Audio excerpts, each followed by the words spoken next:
You don't have to put the extra one in there because it turns it into just a half hitch. You basically have no half hitch. If you Come up here more. Okay, I did something backwards. Because I'm a human and I'm not laying on the table. do that Yeah. first fold there, Okay, yeah. She actually had the half hitch there, but she didn't do it like the typical I thought you way. She threw another loop right here. Right. Yeah. So this is where you want to have this one cinches down on the leg. You want to stop with just this. Anybody? Huh? Do you want to stop with just this time? No. Why? It acts like a tourniquet, and it cuts off circulation to the leg, and you're going to have one big fat paw. This one counters that from being able to pull because it cinches flatly against the leg.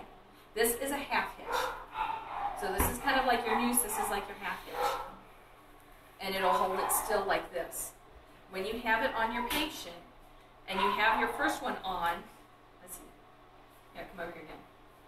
The easiest way to put this on is you slide this on and you want one on one side of the joint and one on the other side of the joint.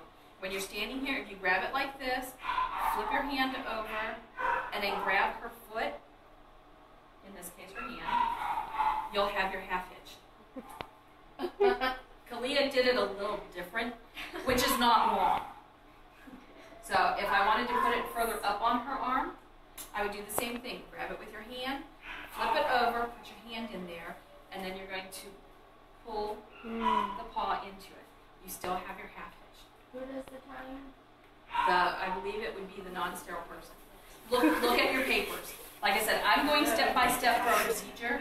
When you guys start to do this in the real world, you're doing all of this.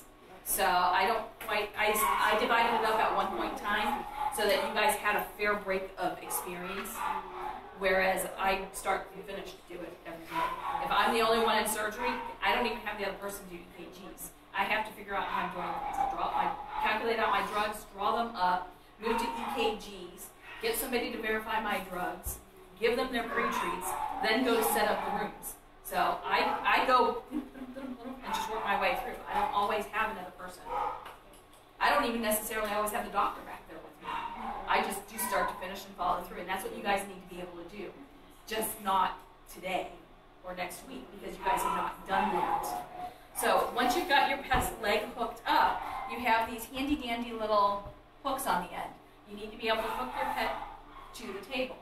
And to do that, you're going to take the end of it, let's move that one, and you're going to take it and move it into a figure 8 pattern, and then you're going to take it and do another half hitch.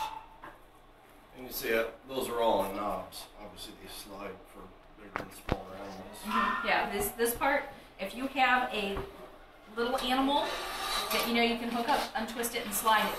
Another thing you want to do is watch the size of your patient, because if you want them to have their legs spread out so that they're not like flipping over or rolling, or say it's like a bulldog or something where its legs you can go like sideways, and you don't want to hurt their hips. So you have like an 8-year-old dog with hip dysplasia.